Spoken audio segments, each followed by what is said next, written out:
ওই সময় আব্দুল মুত্তালিবের কনিষ্ঠতম পুত্র। তিনি ছিলেন আব্দুল মুত্তালিবের সর্বাধিক প্রিয় সন্তান। তাই তিনি ব্যগ্রভাবে লক্ষ্য করেছিলেন যে তীর আবদুল্লাহকে পাশ কাটিয়ে যায় কিনা। পাশ কাটিয়ে গেলেই তো আবদুল্লাহ বেঁচে যান। তীর টানা লোকটি যখন তীর টানতে উদ্যত হলো তখন আব্দুল মুত্তালিব হুবাল দেবতার কাছে দাঁড়িয়ে আল্লাহকে ডাকতে লাগলেন।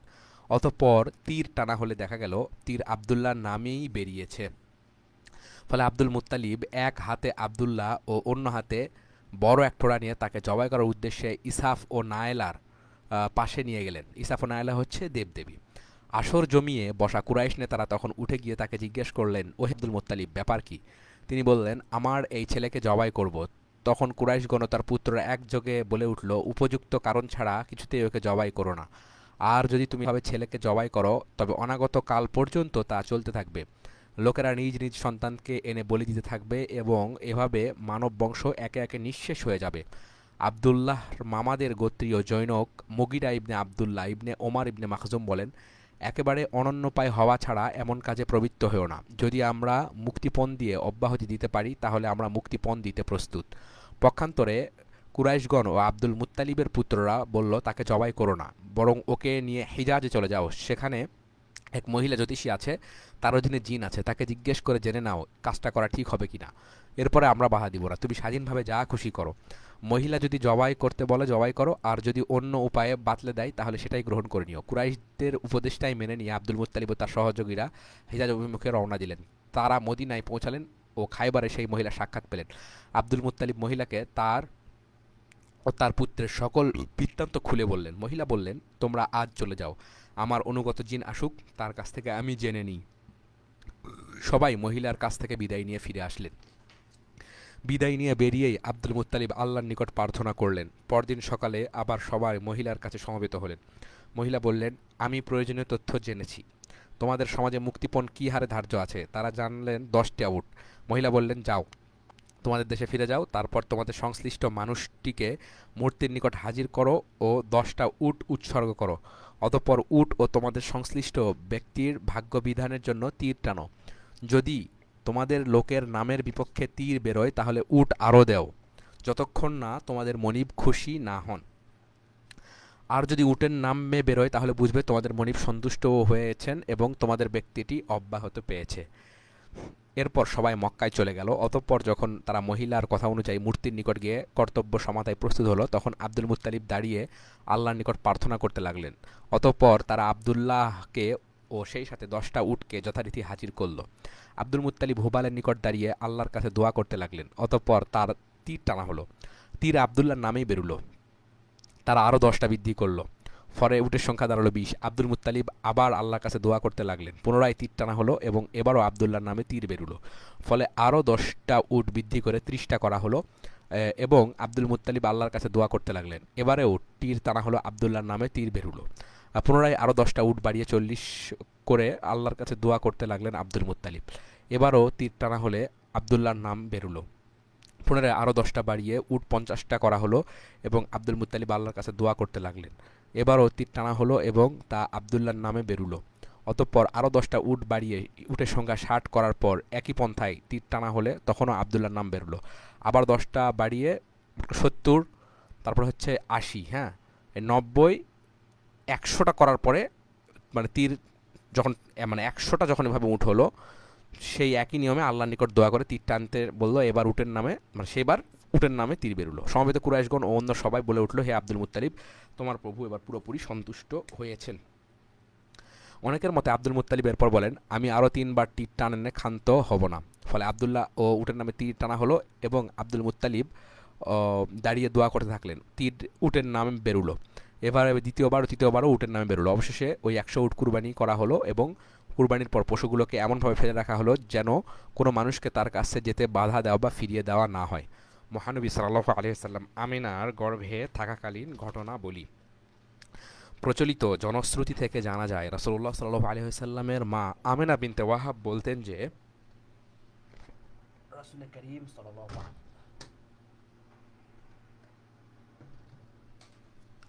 রাসূল করিম সাল্লাল্লাহু আলাইহি ওয়াসাল্লাম গর্ভে আসার পর তার কাছে কোনো এক অপরিচিত আগন্তুক আসেন এবং তাকে বলেন, তুমি যাকে গর্ভে ধারণ করেছ তিনি এ যুগের মানবজাতির মহানায়ক।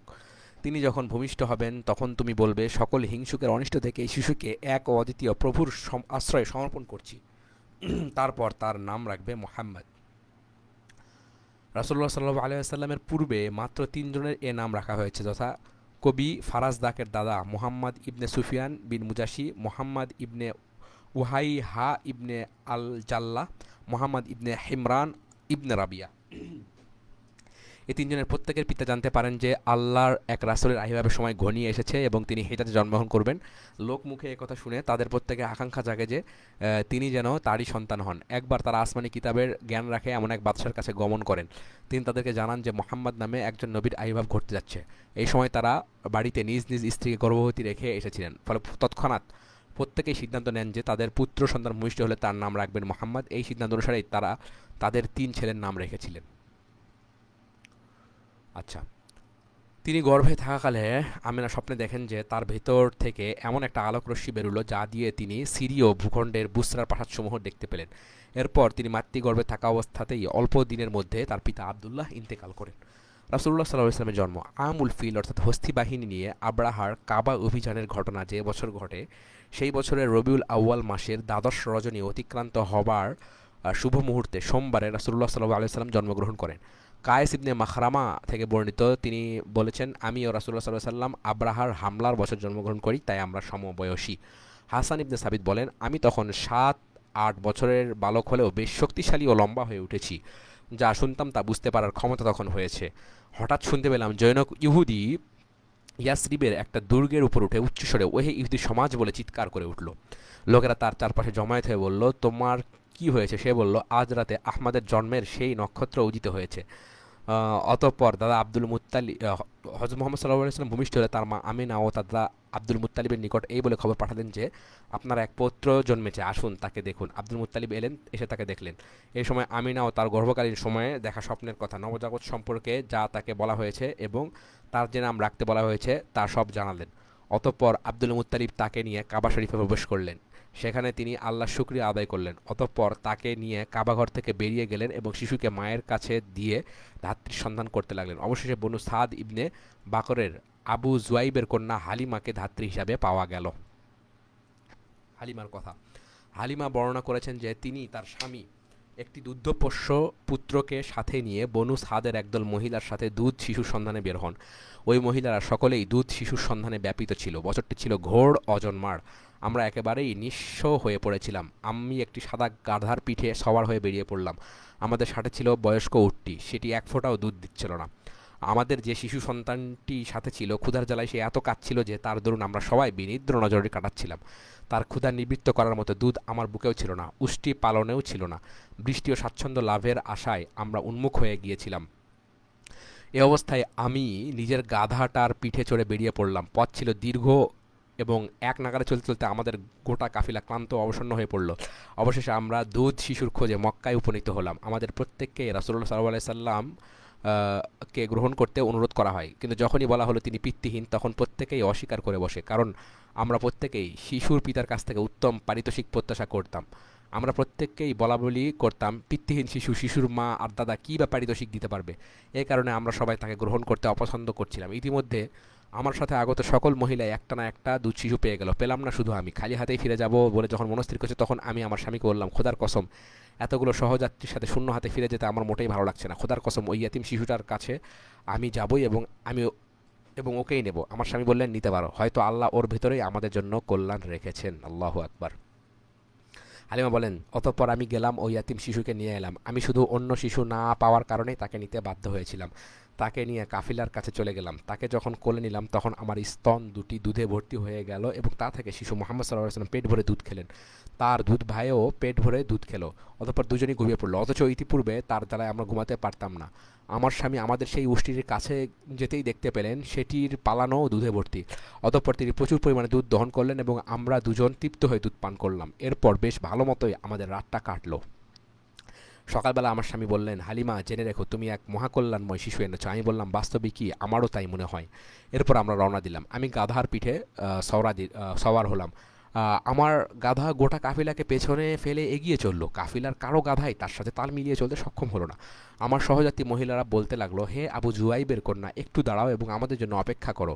এটা কি তোমার সেই গাধা নয় যেটার পিঠে চড়ে তুমি এসেছিলে? আমি তাদেরকে বললাম, হ্যাঁ সেটাই তো। তারা বলল, আল্লাহর কসম, এখন এর অবস্থাই পাল্টে গেছে। শেষ পর্যন্ত আমরা বনি সাদ গোত্রে আমাদের নিজ নিজ গৃহে এসে হাজির হলাম। আমাদের ওই এলাকাটার মতো খরাপীড়িত এলাকা দুনিয়ার আর কোথাও ছিল বলে আমাদের জানা ছিল না। শিশু মোহাম্মদকে নিয়ে বাড়ি পৌঁছার পরে প্রতিদিন আমাদের ছাগল ভেড়াগুলো খেয়ে পরিতৃপ্ত এবং পালান ভর্তি দুধ নিয়ে সন্ধ্যায় ফিরে আসতো। আমরা তা যথামতো দহন করে পানি পান করতে লাগলাম, অথচ অন্যান্য লোকেরা এক কাতরা দুধও পোহাতে পারতো না। তাদের ছাগল ভেড়ার পালানে এক ফোঁটা দুধও পেত না। এমনকি আমাদের গোত্রের লোকেরা রাখালদের বলতে লাগলো, আবু জুয়াইবের কন্যার রাখাল যেখানে মাস চড়ায় সেখানে গিয়ে মেষ চড়াবে। রাখালরা আমার মেষ চড়ানোর জায়গায় মেষ চড়ানো সত্ত্বেও মেষ পাল ক্ষুধার্ত অবস্থায় ফিরে আসতে লাগলো এবং এক কাতা দুধ তাদের পালান থেকে পাওয়া গেল না। অথচ আমার মেষপাল খেয়ে তৃপ্ত হয়ে এবং পালান ভর্তি দুধ নিয়ে ফিরে আসতো। এভাবে ক্রমেই আমার সংসারের প্রাচুর্য ও সুখ সমৃদ্ধিতে ভরে উঠতে লাগলো। এই অবস্থার ভিতর দিয়ে 2 বছর অতিবাহিত হলো এবং আমি শিশু মুহাম্মদ সাল্লাল্লাহু আলাইহি ওয়াসাল্লামের দুধ ছাড়িয়ে দিলাম।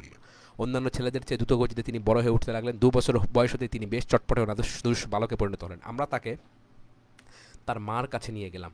তবে আমরা তাকে আমাদের কাছে রাখতেই বেশি আগ্রহী ছিলাম, কারণ তার আসার পর থেকে আমরা বিপুল কল্যাণের অধিকারী হয়েছিলাম। তার মাকে আমি বললাম, আপনি যদি এই ছেলেকে আমার কাছে আরও হৃষ্টপুষ্ট হওয়া পর্যন্ত থাকতে দিতেন তাহলেই ভালো হতো। আমার আশঙ্কা হয় মক্কার রোগ ব্যাধিতে বা মহামারীতে তিনি আক্রান্ত হতে পারেন। শেষ পর্যন্ত তিনি তাকে আমাদের সাথে ফেরত পাঠিয়ে দিলেন। আমরা তাকে নিয়ে ফিরে এলাম। এর মাত্র কয়েক মাস পরে একদিন তিনি তার দুধ ভাইয়ের সাথে আমাদের বাড়ির পেছনে মাঠে মেষ শাবক চড়াচ্ছিলেন। এমন সময় তার ভাই দৌড়ে এলো এবং আমাকেও তার পিতাকে বলল, আমার ওই কুরাইশি ভাইকে সাদা কাপড় পরিহিত দুটো লোক এসে শুইয়ে দিয়ে পেট চিরে ফেলেছে এবং পেটের সব কিছু বের করে নড়াচড়া করছে। আমি ও তার পিতা দুজনেই তৎক্ষণাৎ তার কাছে ছুটে গেলাম। গিয়ে দেখলাম তিনি দাঁড়িয়ে আছেন। আমরা দুজনেই তাকে জড়িয়ে ধরলাম এবং বললাম, বাবা তোমার কি হয়েছে? তিনি বললেন, আমার কাছে সাদা কাপড় পরা দুজন লোক এসেছিল, তারা আমাকে শুইয়ে দিয়ে আমার পেট চিরেছে, এরপর কি যেন একটা জিনিস খুঁজেছে, আমি জানি না তা কি। এরপর আমরা মোহাম্মদ সাল্লাল্লাহু আলাইহি সাল্লামকে নিয়ে নিজেদের বাড়িতে ফিরলাম। আমার স্বামী বললেন, হালিমা, আমার আশঙ্কা এই ছেলের উপর কোনো কিছুর আসর হয়েছে, কাজেই কোনো ক্ষতি হওয়ার আগেই তাকে তার পরিবারের কাছে পৌঁছে দাও। যথার্থই আমরা তাকে তার মার কাছে নিয়ে গেলাম। তার মা বললেন, ধাত্রীবোন, তুমি তো ওকে রাখতে খুবই উদ্গ্রীব ছিলে, কি হয়েছে যে ওকে নিয়ে এলে? আমি বললাম, আল্লাহ আমাকে দুটি ছেলের দায়িত্ব দিয়েছেন, আমার যা করণীয় ছিল তা আমি করেছি। কোনো অঘটন ঘটবে বলে আমার আশঙ্কা হয়, এ নিয়ে আমার চিন্তার অবধি নেই, তাই আপনার ছেলেকে ভালোই ভালোই আপনার হাতে তুলে দিলাম। আমিনা বললেন, তুমি যা বলছো তা প্রকৃত ঘটনা নয়, আসল ব্যাপারটা কি আমাকে সত্য করে বলো। এভাবে পুরো ঘটনা না খুলে বলা পর্যন্ত তিনি আমাকে ছাড়লেন না। ঘটনা শুনে আমিনা বললেন, তুমি কি তাহলে মনে করছো ওকে ভূতে ধরেছে? আমি বললাম, হ্যাঁ। তিনি বললেন, ওকে যখন গর্ভে ধারণ করেছি তখন স্বপ্নে দেখি আমার দেহ থেকে একটা জ্যোতি বেরিয়ে এলো এবং তার প্রভায় সিরীয় ভূখণ্ডের বুশরার প্রাসাদগুলো আলোকিত হয়ে গেল। অতঃপর সে গর্ভে বড় হতে লাগলো। আল্লাহর কসম, এত হালকা ও সহজ গর্ভধারণ আমি কখনো দেখিনি। যখন ওকে প্রসব করলাম তখন মাটিতে হাত রাখা ও আকাশের দিকে মাথা উঁচু করা অবস্থায় ভূমিষ্ঠ হলো। তুমি ওকে রেখে নির্দ্বিধায় চলে যেতে পারো। বক্ষ বিতরণের ঘটনা। ইবনে ইসহাক বলেন, সাউর ইবনে ইয়াজিদ কতিপয় বিদ্বান ব্যক্তির নিকট থেকে, আমার ধারণা একমাত্র খালিদ বিন মাআদ আল কালাই নিকট থেকে বর্ণনা করেছেন, কতিপয় সাহাবী একবার রাসূলুল্লাহ সাল্লাল্লাহু আলাইহি ওয়াসাল্লামকে বলেন, হে আল্লাহর রাসূল, আপনার নিজের সম্পর্কে আমাদেরকে কিছু বলুন। তিনি বললেন, হ্যাঁ শোনো, আমি পিতা ইব্রাহিমের দোয়ার ফল এবং ভাই ঈসার সুসংবাদের পরিণতি। আমি গর্ভে আসার পর আমার মা স্বপ্নে দেখেন যে তার মধ্য থেকে একটা জ্যোতি বেরুলো, যা দ্বারা সিরিয়ার প্রাসাদসমূহ আলোকিত হয়ে গেল। আর বনু সাদ ইবনে বাকর গোত্র, আমি ধাত্রীর কোলে লালিত পালিত হই। এই সময় একদিন আমার এক দুধ ভাইয়ের সাথে আমাদের ধাত্রীমাতা হালিমার বাড়ির পেছনে মেষ চড়াতে যাই। তখন সাদা কাপড় পরা দুজন লোক আমার কাছে আসে। তাদের কাছে একটা সোনার তস্তরি ভর্তি বরফ ছিল। তারা আমাকে ধরে আমার পেট চিরল। অতঃপর আমার হৃৎপিণ্ড বের করলে তাও চিরল এবং তা থেকে এক ফোঁটা কালো জমাট রক্ত বের করে তা ফেলে দিল। তারপর ওই বরফ দিয়ে আমার পেট ও হৃৎপিণ্ড ধুয়ে পরিষ্কার করে দিল। অতঃপর তাদের একজন অপরজনকে বলল, মুহাম্মাদকে সাল্লাল্লাহু আলাইহি সাল্লাম তার উম্মতের 10 জনের সাথে ওজন করো। সে আমাকে পরিণাম করলো এবং আমি 10 জনের চাইতে বেশি হলাম। অতঃপর সে আবার বলল, আমি তাকে তার উম্মতের 100 জনের সাথে ওজন করো। সে 100 জনের সাথেও ওজন করলো এবং সেখানেও বেশি হলাম। আচ্ছা, তারপরে বলা হলো 1000 জন, সেখানেও রাসূল সাল্লাল্লাহু আলাইহি ওয়াসাল্লাম বেশি হলেন। তারপর বলা হলো, রেখে দাও, আল্লাহর কসম, যদি তাকে সমগ্র উম্মতের সাথে ওজন করা হয় তাহলে তিনি সবার চাইতে ওজনে বেশি হবেন। দাদার অভিভাবক করতে রাসূলুল্লাহ সাল্লাল্লাহু আলাইহি ওয়াসাল্লাম তার মা আমিনা বিনতে ওয়াহাব দাদা আব্দুল মুত্তালিব ইবনে হাশিমের জীবদ্দশায় আল্লাহর তদারক ও তত্ত্বাবধানে ছিলেন। এই সময় আল্লাহ অতি দ্রুত তার শারীরিক প্রভৃতি দান করেন, যাতে আল্লাহর ইপ্সিত অলৌকিকত্ব তার মাধ্যমে প্রকাশ পায়। যখন তার বয়স 6 বছর, তখন মক্কা ও মদিনার মধ্যবর্তী আবওয়া নামক স্থানে তার মাতা ইন্তেকাল করেন। সেখানে শিশু মুহাম্মদ সাল্লাল্লাহু আলাইহি ওয়াসাল্লামকে সাথে নিয়ে তিনি বনি আদি ইবনে নাজ্জার গোত্রে মুহাম্মদ সাল্লাল্লাহু আলাইহি ওয়াসাল্লাম মামার বাড়িতে বেড়াতে গিয়েছিলেন। মক্কা অভিমুখে প্রত্যাবর্তনের সময় তিনি ইন্তেকাল করেন। মায়ের ইন্তেকালের পর রাসূলুল্লাহ সাল্লাল্লাহু আলাইহি ওয়াসাল্লাম দাদা আব্দুল মুত্তালিবের একক তত্ত্বাবধানে লালিত পালিত হতে থাকেন। আব্দুল মুত্তালিবের জন্য কাবা শরীফের ছায়ায় চাদর বিছানো হতো। আব্দুল মুত্তালিব সেখানে উপস্থিত না হওয়া পর্যন্ত কেউ ওই চাদরের আশেপাশে ওই চাদরের আশেপাশে বসে থাকতো তার পুত্র পৌত্রীরা, মানে আশেপাশে। আচ্ছা, আব্দুল মুত্তালিবের সম্মানার্থে কেউ তার উপর বসতো না, কিন্তু দৃঢ়চেতা কিশোর মুহাম্মদ সাল্লাল্লাহু আলাইহি ওয়াসাল্লাম এসেই বিছানার উপর গিয়ে বসে পড়তেন। তার চাচা তাকে ধরে সরিয়ে দিতে চেষ্টা করতেন। তা দেখে আব্দুল মুত্তালিব বলতেন, তোমরা আমার পুত্রকে বাধা দিও না, আল্লাহর কসম সে এক অসাধারণ ছেলে। অতঃপর তাকে সাথে নিয়ে চাদরের উপর বসতেন এবং তার পিঠে হাত বুলিয়ে আদর করতেন। তার সব কাজই তার ভালো লাগতো। রাসূলুল্লাহ সাল্লাল্লাহু আলাইহি ওয়াসাল্লামের বয়স 8 বছর পূর্ণ হলে আব্দুল মুত্তালিব মারা যান। আব্রাহার হস্তি বাহিনী নিয়ে কাবা শরীফ আক্রমণ করার 8 বছর পর তিনি মারা যান। চাচা আবু তালিবের অভিভাবকত্বে আব্দুল মুত্তালিবের তিরোধানের পর রাসূলুল্লাহ সাল্লাল্লাহু আলাইহি ওয়াসাল্লাম তার চাচা আবু তালিবের কাছে লালিত পালিত হতে লাগলেন। তৎকালে বনু লেহাব গোত্রের এক ব্যক্তি লেহাব গোত্রের এক ব্যক্তি মানুষের দৈহিক লক্ষণসমূহ দেখে ভাগ্য বিচার করত। সে যখন মক্কায় আসতো, কুরাইশরা তাদের ছেলেদের নিয়ে তার কাছে ভিড় জমাতো। সে ছেলেদের শরীরের উপর নজর বুলিয়ে তাদের ভাগ্য বলতো। অন্যদের সাথে আবু তালিবও রাসূলুল্লাহ সাল্লাল্লাহু আলাইহি ওয়াসাল্লামকে নিয়ে উক্ত গণকের কাছে গেলেন। গণক তার দিকে তাকালো এবং পরক্ষণে যেন একটু ভাবতে আরম্ভ করলো। ক্ষণিকের জন্য সে বালক মুহাম্মদ সাল্লাল্লাহু আলাইহি ওয়াসাল্লামের কথা এড়িয়ে গেল। কিছুক্ষণ পর বলল, এই বালককে নিয়ে একটু বিশেষভাবে মনোযোগ দিতে হবে। আবু তালেব বালক মুহাম্মাদের প্রতি গণকের অধিক মনোযোগ লক্ষ্য করে তাকে কৌশলে সরিয়ে দিলেন। এতে গণক বলল, তোমাদের একই কাণ্ড, বালকটাকে আমার কাছে আবার নিয়ে এসো, আল্লাহর কসম এ এক অসাধারণ বালক। পাদ্রী বাহিরের ঘটনা। কিছুদিন পরের ঘটনা, আবু তালেব এক কাফিলার সাথে সিরিয়ায় রওনা হলেন বাণিজ্য পক্ষে। যাত্রার প্রাক্কালে বালক মুহাম্মদ সাল্লাল্লাহু আলাইহি ওয়াসাল্লাম তার সাথে যাওয়ার আবদার করলেন। স্নেহ বিগলিত চাচা তার আবদার উপেক্ষা করতে পারলেন না। তিনি বললেন, আমি তাকে সাথে নিয়ে যাব, তাকে রেখে আমি কখনো কোথাও যাব না। আবু তালেব তাকে সাথে নিয়ে সফরে বেরুলেন। কাফিলা বুসরা এলাকায় পৌঁছলে যাত্রা বিরতি করল। সেখানে ছিলেন বাহিরা নামে এক খ্রিস্টান পাদ্রী। এক গির্জায় তিনি থাকতেন। ঈসাই ধর্ম সম্পর্কে তিনি ছিলেন খুবই পারদর্শী। দীর্ঘকাল ব্যাপী ওই গির্জায় একখানা আসমানি কিতাব রক্ষিত ছিল। পুরুষানুক্রমে ওই জ্ঞানের উত্তরাধিকার চলে আসছিল। বাহিরার কাছ দিয়ে ইতিপূর্বে তারা প্রায় আসা যাওয়া করতেন, কিন্তু তিনি কারো সামনে বেরোতেন না বা কারোর সাথে কথাবার্তা বলতেন না। কিন্তু এই বছর যখন কুরাইশদের কাফিলা আবু তালেব ও বালক মুহাম্মদ সাল্লাল্লাহু আলাইহি ওয়াসাল্লাম সহ ওই স্থানে বাহিরার গির্জার পাশে যাত্রাবিরতি করল, তখন বাহিরা তাদের জন্য প্রচুর খাদ্যের ব্যবস্থা করলেন। কথিত আছে বাহিরা তার গির্জায় বসেই একটা আশ্চর্য ব্যাপার দেখতে পান। তিনি কাফেলার এগিয়ে আসার সময় দেখেন যে সমগ্র কাফিলার মধ্যে একটি মাত্র বালক মুহাম্মদ সাল্লাল্লাহু আলাইহি ওয়াসাল্লামকেই আকাশ থেকে একখণ্ড মেঘ ছায়া দিয়ে চলছে। অতঃপর তারা একটা গাছের ছায়া যাত্রাবিরতি করলে মেঘ এবং সেই গাছের ডালপালা রাসূলুল্লাহ সাল্লাল্লাহু আলাইহি ওয়াসাল্লামের উপর ঝুঁকে ছায়া দিতে লাগলো।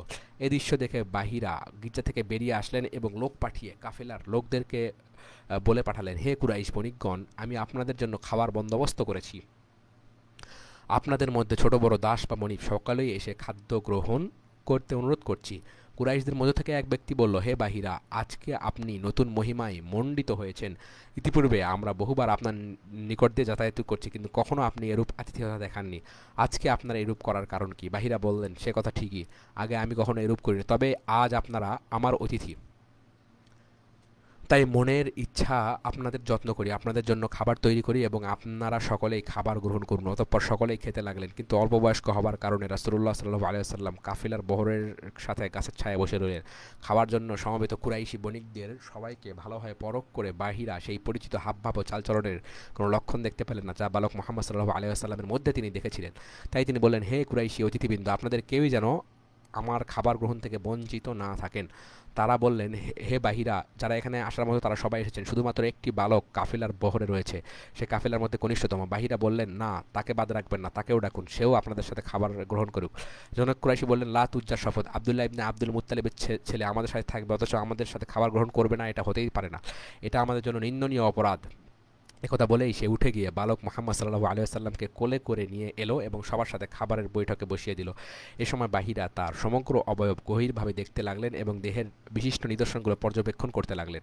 তার বিবরণ তিনি পূর্ববর্তী আসমানি কিতাবে পেয়েছেন। সমাগত অতিথিদের সকলের খাওয়া শেষ হলে তারা এক এক করে সবাই বেরিয়ে গেলে বাহিরা রাসূলুল্লাহ সাল্লাল্লাহু আলাইহি ওয়াসাল্লামের নিকট এসে বললেন, হে বৎস, আমি তোমাকে লাত ও উজ্জার দোহাই দিয়ে অনুরোধ করছি, আমি তা জিজ্ঞেস করব, তুমি তার জবাব দিবে।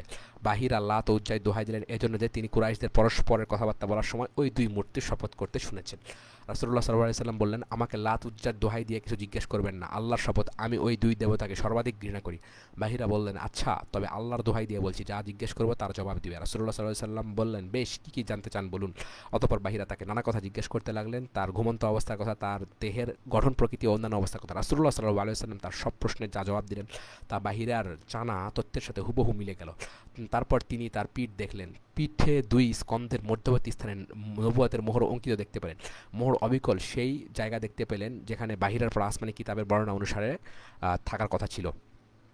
এসব করার পরে বাহিরা আবু তালিবকে জিজ্ঞেস করলেন, বালকটি আপনার কে? তিনি বললেন, আমার ছেলে। বাহিরা বললেন, সে আপনার ছেলে নয়, এই ছেলের পিতা জীবিত থাকতে পারেন। আবু তালেব বললেন, বালকটি আমার ভ্রাতুষ পুত্র। বাহিরা বললেন, ওর পিতার কি হয়েছিল? আবু তালেব বললেন, এই ছেলে মায়ের পেটে থাকতেই তার পিতা মারা গেছে। বাহিরা বললেন, ঠিক এইরকম হওয়ার কথা। আপনার ভ্রাতুষ্পুত্রকে নিয়ে কাবা গৃহে ফিরে যান। খবরদার ইয়াহুদীদের থেকে ওকে সাবধানে রাখবেন। আল্লাহর কসম, তারা যদি এই বালককে দেখতে পায়, আমি তার যে নিদর্শন দেখে চিনেছি তা যদি চিনতে পারে, তাহলে ওরা ওর ক্ষতি সাধনের চেষ্টা করবে। কেননা আপনার এ ভ্রাতুষ্পুত্র অচিরে এক মহামানব হিসাবে আবির্ভূত হবেন। অতঃপর তাকে নিয়ে তিনি তাড়াতাড়ি স্বদেশে ফিরে গেলেন। ফিজারের যুদ্ধ। রাসূলুল্লাহ সাল্লাল্লাহু আলাইহি সাল্লাম যখন 20 বছরের তরুণ, তখন ফিজার যুদ্ধ সংঘটিত হয়। ফিজার যুদ্ধ নামকরণের কারণ এই যে, এই যুদ্ধে অংশগ্রহণকারী কিনানা ও কাইস ইলান গোত্রদ্বয়ের উভয়ই তাদের পরস্পরের নিষিদ্ধ জিনিসসমূহ লঙ্ঘন করেছিল। কুরাইশ ও কিনানার যৌথ বাহিনীর নেতা ছিলেন হারব ইবনে উমাইয়া। যৌথ বাহিনীর নেতাকে হারব ইবনে উমাইয়া। দিনের প্রথমাংশে যুদ্ধে কাইস কিনানাকে পরাজিত করে। প্রথমে পরাজিত হয় কে? কিনানা। কিন্তু দিনের মধ্যাহ্নভাগে কিনানা জয়ী হয়। আচ্ছা, ইবনে হিশাম উল্লেখ করেছেন যে রাসূলুল্লাহ সাল্লাল্লাহু আলাইহি ওয়াসাল্লাম ফিতার যুদ্ধে কয়েকদিন অংশগ্রহণ করেন। তার চাচারা তাকে সঙ্গে করে রণাঙ্গনে নিয়ে গিয়েছিলেন। রাসূলুল্লাহ সাল্লাল্লাহু আলাইহি ওয়াসাল্লাম বলেছেন, আমি শত্রুদের নিক্ষিপ্ত তীর ও বর্ষাগুলো প্রতিহত করতাম এবং তা কুড়িয়ে এনে চাচাদের হাতে তুলে দিতাম।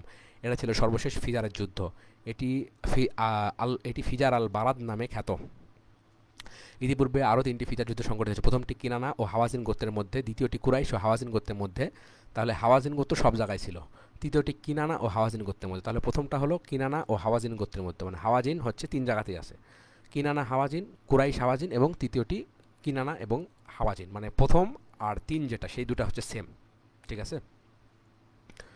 আচ্ছা, খাদিজা রাদিয়াল্লাহু আনহার সাথে বিয়ে। খাদিজা বিনতে খুয়াইলিদ ছিলেন তৎকালীন আরবের একজন সম্ভ্রান্ত ও ধনাঢ্য ব্যবসায়ী মহিলা। তিনি লোকজনকে নির্দিষ্ট বেতনের লভ্যাংশের ভিত্তিতে ব্যবসায় নিয়োগ করতেন। ব্যবসায়ী গোত্র হিসাবে কুরাইশদের নাম ডাক ছিল।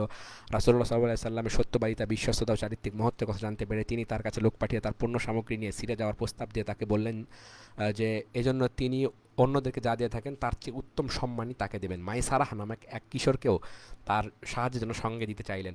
রাসূলুল্লাহ সাল্লাল্লাহু আলাইহি সাল্লাম এই প্রস্তাব গ্রহণ করলেন এবং খাদিজার পণ্য সামগ্রী ও দাস মাইসারাকে সাথে নিয়ে সিরিয়ায় রওনা হলেন।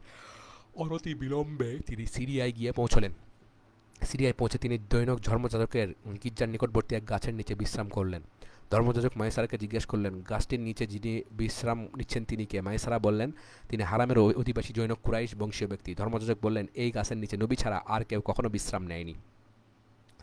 রাসূলুল্লাহ সাল্লাল্লাহু আলাইহি সাল্লাম তার আনিত পণ্য বিক্রি করে দিলেন এবং নতুন কিছু জিনিস ক্রয় করলেন। অতঃপর তিনি মক্কা অভিমুখে রওনা হলেন। পথে যেখানেই দুপুর হয় এবং প্রচণ্ড রোদ উঠে, মাইসারা দেখতে পায় দুজন ফেরেশতা মুহাম্মদ সাল্লাল্লাহু আলাইহি সাল্লামকে ছায়া দিয়ে রোদ থেকে রক্ষা করছে এবং তিনি উটের পিঠে সওয়ার হয়ে এগিয়ে চলছেন।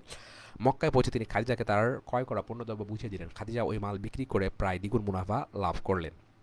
মাইসারা খাদিজাকে যাজকের বক্তব্য ও নবী সাল্লাল্লাহু আলাইহি সাল্লামকে দুই ফেরেশতা ছায়াদানের বিষয়ে অবহিত করেন। খাদিজা ছিলেন দৃঢ় ব্যক্তিত্ব সম্পন্ন, বুদ্ধিমতী ও সম্ভ্রান্ত মহিলা। নবী সাল্লাল্লাহু আলাইহি ওয়াসাল্লামের মহত্ব ও সততার সাথে পরিচিত হওয়ার তার জন্য একটা অতিরিক্ত সৌভাগ্য রূপে বিবেচিত হলো, যা নিছক আল্লাহর ইচ্ছাক্রমেই তিনি লাভ করলেন।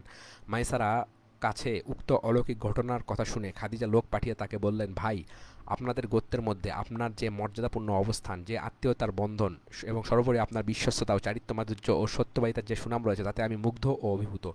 এই কথা বলে খাদিজা তাকে বিয়ের প্রস্তাব দেন। কুরাইশদের মধ্যে খাদিজা ছিলেন সর্বাপেক্ষা অভিজাত বংশীয়া, সর্বোচ্চ মর্যাদা সম্পন্ন, সম্ভ্রান্ত এবং অতিশয় ধনাঢ্য মহিলা। এই কারণে সম্ভব হলে তার গোত্রের সকলেই তাকে বিয়ে করার অভিলাষ পোষণ করত।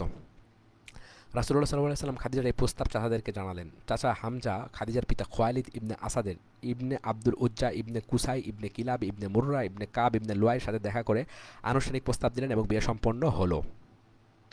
রাসূলুল্লাহ সাল্লাল্লাহু আলাইহি ওয়াসাল্লাম বিয়ের মহারণা হিসেবে খাদিজাকে 20টি উট দিয়েছিলেন। তিনি তার প্রথম স্ত্রী এবং তার জীবদ্দশায় তিনি আর কোনো বিয়ে করেননি। আচ্ছা, খাদিজার গর্ভে রাসূলুল্লাহ সাল্লাল্লাহু আলাইহি ওয়াসাল্লামের একমাত্র ইব্রাহিম ছাড়া সব সন্তান জন্ম লাভ করেন। খাদিজার গর্ভ থেকে রাসূলুল্লাহ সাল্লাল্লাহু আলাইহি ওয়াসাল্লামের যে কয়টি সন্তান জন্মেন তারা হলেন কাসিম, তাহির, তাইয়েব, জয়নব, উম্মে কুলসুম ও ফাতেমা। কাসিমের নাম অনুসারে রাসূলুল্লাহ সাল্লাল্লাহু আলাইহি ওয়াসাল্লাম আবুল কাসিম নামে খ্যাত হন। কাসিম ও তাহির জাহিলিয়াতের যুগে মারা যান, কিন্তু মেয়েরা সবাই ইসলামের আবির্ভাব প্রত্যক্ষ করেন এবং ইসলাম গ্রহণ করে পিতার সাথে হিজরত করেন। বর্ণনা থেকে বোঝা যায় তয়্যেব ও তাহের দুই ব্যক্তি, কিন্তু প্রকৃত ব্যাপার হলো এই দুটোই আবদুল্লাহর উপনাম। তাকে এই দুই নামেই ডাকা হতো। আচ্ছা, ওয়ারাকা ইবনে নওফেলের ভাষ্য, খাদিজার চাচাতো ভাই ওয়ারাকা ইবনে নওফেল ইবনে আসাদ ইবনে আব্দুল উজ্জা ছিলেন পুরাতন আসমানি কিতাবে ব্যুৎপত্তি সম্পন্ন একজন খ্রিস্টান পণ্ডিত। পার্থিব জ্ঞানেও তিনি যথেষ্ট পারদর্শী ছিলেন এবং খাদিজা মাইসারার নিকট থেকে খ্রিস্টান ধর্মযাজকের যে মন্তব্য শুনেছিলেন এবং মাইসারা নিজে দুইজন ফেরেশতা কর্তৃক ভাবি নবী সাল্লাল্লাহু আলাইহি ওয়াসাল্লামকে ছায়াদানের যে দৃশ্য অবলোকন করেছিলেন তা ওয়ারাকাকে জানালেন। ওয়ারাকা বললেন, খাদিজা, এই ঘটনা যদি সত্যই ঘটে থাকে তাহলে নিশ্চিতভাবে জেনে রেখো যে মুহাম্মদ সাল্লাল্লাহু আলাইহি ওয়াসাল্লাম এ যুগের নবী। আমি জানতাম বর্তমান মানব বংশধরদের কাছে একজন নবীর আগমন আসন্ন হয়ে উঠেছে এবং তার প্রতীক্ষা করা হচ্ছে। এটাই সেই নবীর যুগ। একথা বলে ওয়ারাকা প্রতীক্ষিত নবীর আগমন অনেক বিলম্বিত হওয়ায় আক্ষেপ করতেন। অধীর অপেক্ষায় অনেক সময় তিনি বলতেন আর কত দেরি হবে, এভাবে আক্ষেপ করে নিচের কবিতাটি আবৃত্ত করতেন। আচ্ছা, আমি অত্যন্ত নাছোড়বান্দা হয়ে এমন একটি গুরুত্বপূর্ণ বিষয়কে স্মরণ রেখে চলেছি যা দীর্ঘদিন যাবৎ অনেককে ফুপিয়ে কাঁদতে উদ্যুক্ত করেছে। সেই বিষয়টির অনেক বিবরণের পর নতুন করে খাদিজার কাছ থেকে বিবরণ পাওয়া গেল। বস্তুত হে খাদিজা, আমার প্রতীক্ষা খুবই দীর্ঘায়িত হয়ে গেছে। আমার প্রত্যাশা মক্কার উচ্চভূমি ও নিম্নভূমির মধ্য থেকে তোমার কথার বাস্তব রূপ প্রতিভাত হওয়া দেখতে পাই, যে কথা তুমি ঈসাই ধর্মযাজকের বলে জানিয়েছ। বস্তু ধর্মযাজকের কথা বিকৃত করা আমি পছন্দ করি না। মুহাম্মদ অচিরেই আমাদের সর্দার ও নেতা হবেন এবং তার বিরুদ্ধবাদীকে তিনি পরাজিত করবেন এবং আর দেশে সর্বত্র আলো ছড়াবেন, যে আলো দ্বারা সমগ্র সৃষ্টি জগৎকে তিনি উদ্ভাসিত করে তুলবেন। যারা তার সাথে যুদ্ধে লিপ্ত হবে তাদেরকে তিনি পদর্যুস্ত করবেন, আর যারা তার সাথে আপোষকামী হবে তারা হবে বিজয়ী। হায় আফসোস, যখন এসব ঘটনা ঘটবে তখন যদি আমি উপস্থিত থাকতাম তাহলে তোমাদের সবার আগে আমি তার দলভুক্ত হতাম। পবিত্র কাবার পুনর্নির্মাণ। রাসূলুল্লাহ সাল্লাল্লাহু আলাইহি ওয়াসাল্লামের বয়স যখন 35 বছর, তখন কুরাইশগণ পবিত্র কাবার ভবন সংস্কারের সিদ্ধান্ত নেয়। এই সিদ্ধান্তের গুরুত্বপূর্ণ লক্ষ্য ছিল পবিত্র কাবার ছাদ তৈরি করা, কেননা ছাদ নির্মাণ না করলে দেওয়াল ধসে যাওয়ার আশঙ্কা ছিল।